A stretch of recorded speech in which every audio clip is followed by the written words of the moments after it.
ונהפוך ונהפוך ונהפוך ונהפוך ונהפוך ונהפוך ונהפוך ונהפוך ונהפוך איי איי איי אשר ישלטו היהודים המה בשונאיהם אשר ישלטו היהודים המה בשונאיהם.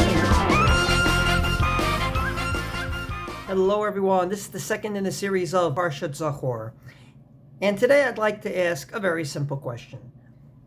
The Keren Ora Rav Yitzchak Minikovsky, his year 1788 to 1851, he was the Rav in Karlin. He comes along and says, why do we need a minyan for Parshat Zachor?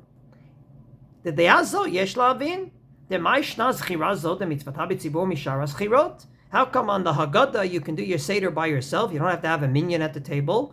And you fulfill the mitzvah of Zachor et hayom asher yatzatem miMitzrayim.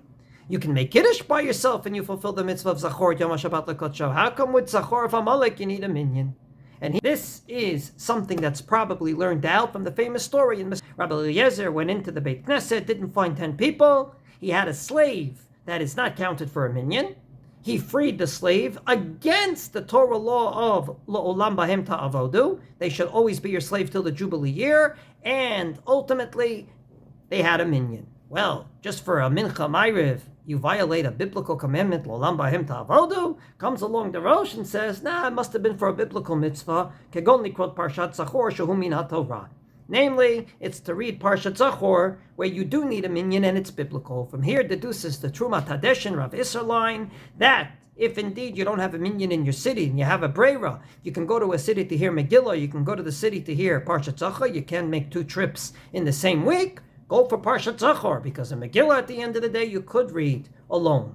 Parshat Zachor needs a minyan. From this perspective, the Shulchan Aruch paskins the words of the Trumat Hadeshin, Yashomim sheParshat Zachor chayvim tikra midoraita lefikach, b'nei hayeshuvim she'en minyan tzrichim lavo lemakom sheyesh minyan kedei lishmoa.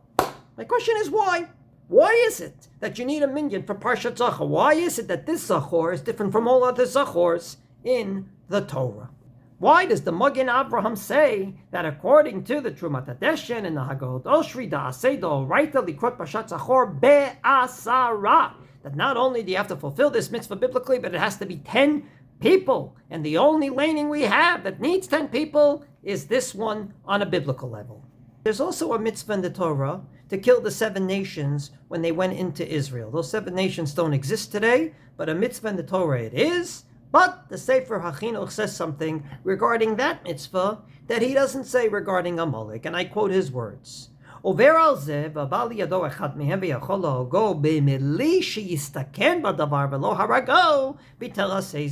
person passed by a Canaanite, a Perizzite, and he's able to kill him without endangering himself, he violated this mitzvah. Not endangering himself. Those words do not appear in the Sefer HaChinuch when he brings the mitzvah to kill Amalek. There, you have to kill Amalek. Doesn't make a difference if you put yourself at harm or not. And indeed, in any war you fight, the very fact that you go out to war, you're putting yourself at harm. You're putting your life on the line on behalf of the Jewish people. And yet, for the 7 nations, that mitzvah, only if you don't put yourself in harm. From here, deduce the Keren Ora the following. The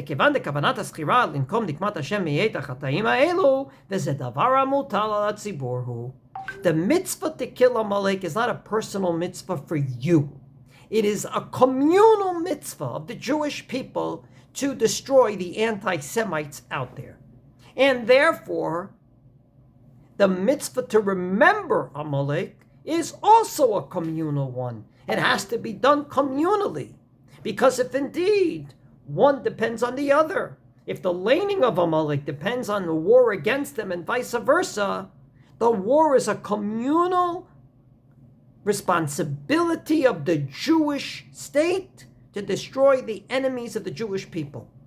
And therefore the way we fulfill the mitzvah, it's communally with a minyan in the shul. Now you can understand why you need a minyan, because the way to fulfill this mitzvah is communal.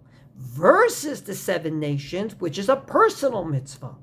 And therefore, we can understand that addition of the Sefer HaChinuch. If it's a personal mitzvah, don't put yourself in danger. If it's a communal one, you can't get a war off the ground without putting people in danger. So of course people will be in danger. Not the entire state of Israel, but the personal soldier may be in danger. One is a communal obligation, the other is a personal. So since Zachor and Amalek is communal, you could only do it with a minyan, and maybe this is the reason why women are not obligated, because they don't go out to war, and it's a communal, not a personal. Had it been personal, women would also be obligated. That's what Rabbi Genack, in a beautiful book called Batei Yosef, put out by Yeshiva University, with a lot of the Torah of Yeshiva University, and Rav Soloveitchik wrote in an article. However, we have a problem. It seems like this is a beautiful pshat, but it cannot be the pshat in the Sefer HaChinuch that exempts women, for the following reason. When the Sefer HaChinuch brings the mitzvah to kill Amalek, he comes along and says, I posit, Zot mina mitzvot hamutarot letzibor kulan. This is a mitzvah for the state of the Jewish people. As we say, there's 3 mitzvot that the Jewish people had to do when they came into Israel as a community, namely as a government. La'achrit zaros shel Amalek, to kill Amalek.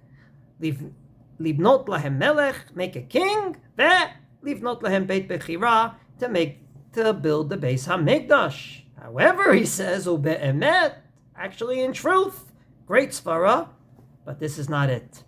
Ki gam al kol yachid miYisrael azcharim, mutar lachayuv lahogamu la'abda min ha'olam, im yesh koach biyadam, bechol makom u'bechol zman. Actually, it's a personal obligation, not a communal one. Im ulai yimatzeh echad, ve'over al zeh, ubal liyado echad mizera Amalek, v'yesh sipek biyado lehargo ve'lo harago, b'tel ha'seizu. And if one of them came your way and you didn't kill them, you did not fulfill this obligation, just like the 7 nations. So from this perspective, this cannot be the pshat in the words of the Sefer HaChinuch. It may be true. It may be a communal mitzvah, but that's not the reason of the Sefer HaChinuch. So to sum up, very well be a communal obligation, and therefore you need a community to fulfill this mitzvah. There's a communal obligation to get rid of Amalek, and therefore you need a community to remember what Amalek did. However, that cannot be the pshat in the Sefer HaChinuch, because the Sefer HaChinuch disagrees. He believes it's a personal obligation. Putting that aside, if you don't agree with the Sefer HaChinuch, and it's a communal obligation, you understand why you need a minyan.